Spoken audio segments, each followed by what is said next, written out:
इस स्टोरी को सुनकर आपने खुद बताना है कि ये लड़की ट्रेजिकली मरी थी या फिर इसको जान कर मारा गया था। फ्री डाइविंग दुनिया का सबसे खतरनाक स्पोर्ट्स है। वैसे टेक्निकली आज तक जिसने भी स्विमिंग की है उसने फ्री डाइव ही की है, क्योंकि फ्री डाइविंग होता ही यही है कि पानी के नीचे डाइव करना बगैर ब्रीथिंग इक्विपमेंट्स के, जैसे कि स्कूबा टैंक हो गया। जब लोग फ्री डाइविंग की बात करते हैं वो कोई उन बच्चों की बात नहीं कर रहे होते जो लोकल स्विमिंग क्लब में डाइविंग करते हैं, बल्कि वो उन क्रेजी बंदों के बारे में बात कर रहे होते हैं जो समंदर के बीचों बीच जाते हैं, एक लंबी सी सांस भरते हैं, ओशियन की अनबिलीवेबल डेप्थ्स में जाते हैं, वहां पर कुछ मिनट गुजारते हैं और फिर वापस ऊपर आते हैं। ये सारी चीज वो सिर्फ एक सांस के अंदर करते हैं। वैसे तो ये फ्री डाइविंग बहुत ही ज्यादा एक्सट्रीम स्पोर्ट है, लेकिन इसका भी एक और एक्सट्रीम वर्जन है जिसको बोला जाता है नो लिमिट्स। बजाय इसके कि डाइवर लंबी सी सांस भरे और तैर कर नीचे जाए या किसी वेट वाली रस्सी को पकड़कर नीचे जाए, नो लिमिट फ्री डाइविंग में डाइवर को हर चीज अलाउ होती है कि वो कुछ भी यूज करके समंदर की जितनी गहराई में जा सकता जाए, जहां तक वो बर्दाश्त कर सकता है। लेकिन इसमें भी वही रूल है कि कोई ब्रीथिंग इक्विपमेंट इस्तेमाल नहीं करना। सबसे कॉमन नो लिमिट टेक्निक ये है कि एक स्लेज होती है जिसको पकड़कर होल्ड करना होता है। वो स्लेज कनेक्टेड होती है बहुत ही ज्यादा भारी वर्टिकल केबल से। जो फ्री डाइवर होता है वो इस स्लेज को अच्छी तरह पकड़ लेता है, फिर इस स्लेज को सरफेस से रिलीज करते हैं और ये स्लेज रॉकेट की तरह नीचे जाती है जितनी भी डेप्थ इन्होंने सेलेक्ट की होती है। डाइवर बस इसको पकड़कर खड़ा रहता है और जब ये समंदर के बॉटम में पहुंचते हैं, डाइवर एक स्विच घुमाता है जिसमें से हवा गुब्बारे के अंदर भरना शुरू हो जाती है। वो गुब्बारा इस स्लेज के साथ कनेक्टेड होता है। जब ये गुब्बारा पूरी तरह भर जाता है तो वो स्लेज और जो डाइवर जिसने इसको पकड़ा होता है, ये गुब्बारा इनको ऊपर की तरफ वापस सरफेस पे ले जाता है। नॉर्मली अगर नो लिमिट डाइव में इस टेक्निक को इस्तेमाल करें तो स्टार्ट से लेकर फिनिश तक 3 मिनट लगते हैं। अब ये नो लिमिट फ्री डाइविंग का एक्सट्रीम वर्जन इसलिए है क्योंकि ये अलाउ करता है डाइवर्स को एक्स्ट्रा ऑर्डिनरी डेप्थ्स में जाने के लिए, जहां तक वो फिजिकली अपने दम तक नहीं पहुंच सकते।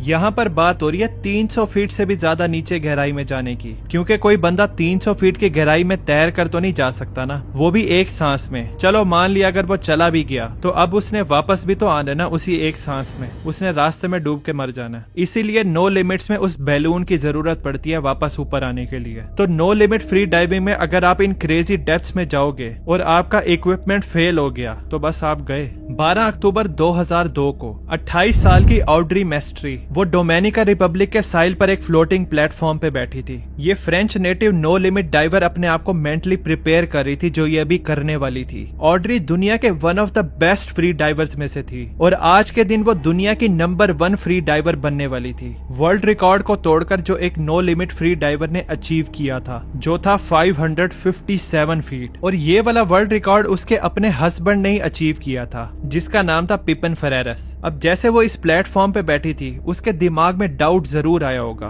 क्योंकि यहाँ पर तूफानी बादल आए हुए थे और नो लिमिट फ्री डाइविंग की दुनिया में तो बहुत कुछ गलत हो सकता था। तो कोई तुक नहीं बनता था एक और रिस्क फैक्टर को ऐड करने का, यानी बुरा मौसम। अब जाहिर है खराब मौसम ऊपर बंदों को भी अफेक्ट कर सकता था सरफेस पे जो इसकी मदद करने के लिए आए हुए थे। ये लाइन को भी अफेक्ट कर सकता था जिसकी मदद से इसने नीचे जाना था। मतलब एक फालतू का ही रिस्क था। इसके अलावा ऑड्री एक नया इक्विपमेंट भी यूज कर रही थी। वो थोड़ी पतली केबल का इस्तेमाल कर रही थी जिसकी मदद से वो समंदर की गहराई में जाएगी। वो केबल उसकी स्लेज के साथ कनेक्ट हुई थी, लेकिन उसको ये नहीं पता था कि ये इतनी डेप्थ की डाइव के लिए काम कर भी पाएगी या नहीं। और जो इसका हस्बैंड था जो इसकी इस डाइव की सेफ्टी का भी इंचार्ज था, उसको डाइविंग कम्युनिटी में बड़ा क्रिटिसाइज किया जा रहा था क्योंकि वो इस वर्ल्ड रिकॉर्ड अटेम्प्ट में बहुत जल्दी कर रहा था। साथ ही उसने कोई इसके लिए इतनी ज्यादा प्रिपरेशंस नहीं की हुई थी। यहाँ पर ना कोई इतना ज्यादा मेडिकल स्टाफ था, ना ही इतने स्टैंड बाय डाइवर्स थे जो कि इस साइड पर मौजूद होते या कहीं साहिल पे होते। ऑड्री को इस सब क्रिटिसिज्म का पता था क्योंकि उसके शोहर को लोग रेगुलरली क्रिटिसाइज करते रहते थे इस no limit free diving world की कम्युनिटी में, क्योंकि 6 साल पहले 2 स्टाफ के मेंबर अलग अलग डाइविंग एक्सीडेंट्स में मर गए थे और लोगों ने पिपन पे इल्जाम लगाया था कि ये बहुत केयरलेस है। बेशक यहाँ पर बहुत सारे रेड फ्लैग्स और कई रीजंस थी आज इस डाइव को ना करने की। ऑड्री बहुत ज्यादा कॉन्फिडेंट थी और वो इसको करना चाहती थी, तो वो अपनी टीम को सिग्नल देती है कि मैं जाने के लिए तैयार हूँ। ऑड्री अपना येलो वेट सूट पहनती है, वो अपने सारे सेंसर्स और वीडियो कैमरा चेक करती है जो इस डाइव में यूज करने वाली थी, और फिर वो अपने फिन्स पहनती है। साथ ही उसका शोहर बलून को चेक करता है जिसने नीचे पानी के अंदर फूलना था और इसको वापस ऊपर लेके आना था। अब क्योंकि ये इक्विपमेंट इस डाइव के लिए बहुत ही ज्यादा इम्पोर्टेंट था। तो पेपेट सबको इंसिस्ट करता है कि मेरे अलावा इस इक्विपमेंट को कोई भी हाथ नहीं लगाएगा। हालांकि इसका प्रोसीजर ये था कि 2 और लोगों को इसको चेक करना था इस नो लिमिट डाइव से पहले,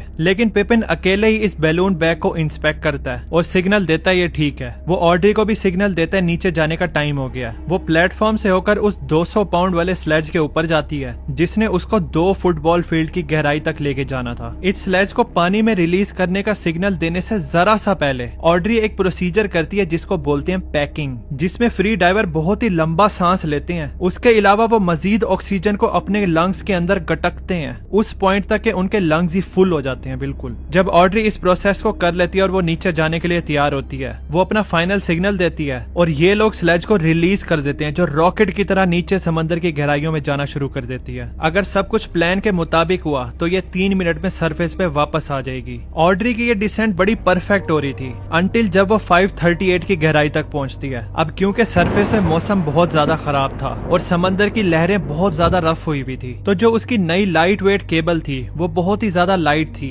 इन तेज लहरों की वजह से वो इधर उधर झूल रही थी और इस झूलने की वजह से नीचे एक पॉइंट पर इसमें बल आ जाता है जिसकी वजह से 538 फीट पर ये जाकर रुक जाती है। ऑड्री को इस जगह पर 30 सेकंड रुकना पड़ता है जिधर फाइनली ये बल खुद ब खुद खत्म होता है और वो नीचे जाना कंटिन्यू रखती है अपने रिकॉर्ड मार्क पे जो 557 फीट पे था। अब इस 30 सेकंड के डिले का इतना ज्यादा फर्क नहीं पड़ना था अगर ये डाइव परफेक्टली जाती, लेकिन बदकिस्मती से ये परफेक्ट नहीं जाती। जैसे ही ऑड्री 561 फीट का रिकॉर्ड हिट करती है उसका स्लेज वहां पर रुक जाता है और अब वक्त आ गया था सरफेस पे ऊपर जाने का। अब इस वीडियो में आप देख सकते हो ऑड्री प्रोसीजर को फॉलो कर रही है। वो ऊपर जाती है और इस स्विच को घुमाना शुरू कर देती है जिससे इस बैलून में हवा भरनी थी जो इसको सरफेस पे ऊपर लेके आता, लेकिन जब वो स्विच को घुमाती है तो कुछ भी नहीं होता। ये गुब्बारा फूलता ही नहीं है। अब कुछ सेकंड के लिए आपको दिखेगा यहाँ पर वो पैनिक होना शुरू हो जाती है क्योंकि जो उसने सांस रोका हुआ था उसकी लिमिट पूरी होने वाली थी, क्योंकि पहले ही यहाँ पे 30 सेकंड का डिले आया हुआ था और 3 मिनट का टाइम भी करीब आता जा रहा था, तो उसको सरफेस पे वापस फौरन जाना था। लेकिन वो थोड़ा काम होती है, दोबारा से उस स्विच के पास जाती है और उसको घुमाना शुरू करती है कि शायद पहली दफा मेरे से सही ना खुला हो, लेकिन फिर से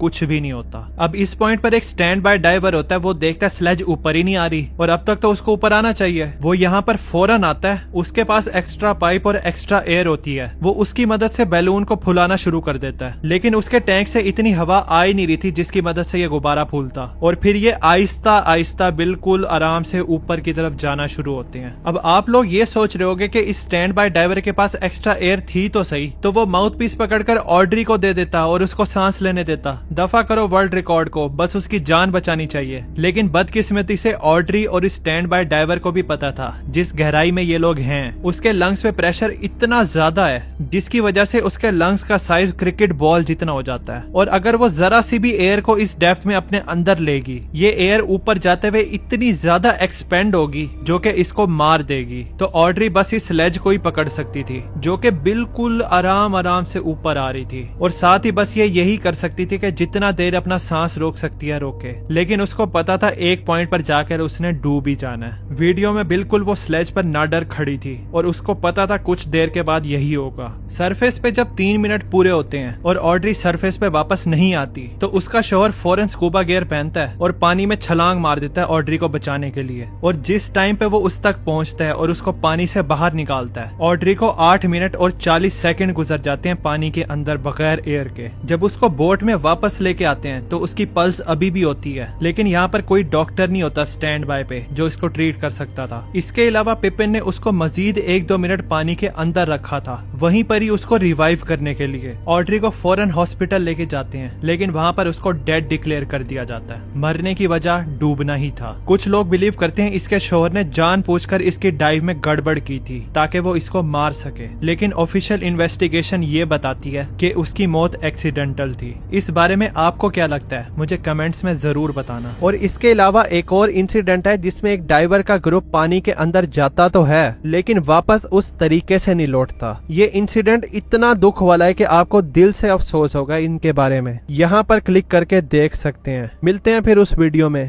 थैंक्स फॉर वॉचिंग।